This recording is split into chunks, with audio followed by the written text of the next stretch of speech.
Pune railway स्टेशनला थोरले बाजीराव पेशवे यांचं नाव देण्याची मागणी खासदार मेधा कुलकर्णी यांनी केलेली आहे। ठीक आहे, त्यांनी ती मागणी जरी केली असली तरी पुणे स्टेशनचं नाव बदलू नये अशी आमची भूमिका आहे। कारण पुणे स्टेशन हे केवळ भारतातच नव्हे तर पुण्याचं नाव देशामध्ये नोंदवलं गेलेलं आहे। त्यामुळे या स्टेशनला त्या म्हणतात त्याप्रमाणे जरूर काही इतिहास आहे आणि त्याची देखील आपण दखल घेतली पाहिजे। द्यायचंच असेल नाव तर महात्मा ज्योतिबा फुले रेल्वे स्टेशन किंवा नामदार गोपाळकृष्ण गोखले रेल्वे स्टेशन असं नाव देण्यात यावं।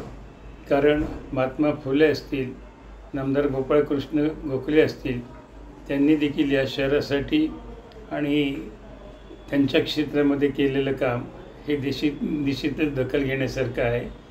त्यामुळे एकतर या स्टेशनचं पुणे स्टेशन हे नाव बदलण्यात येऊ नये आणि बदल करायचा असेल तर मेधा कुलकर्णींनी सुचवलेल्या नावाबरोबरच याही दोन नावांचा रेल्वे खात्याने जरूर विचार करावा।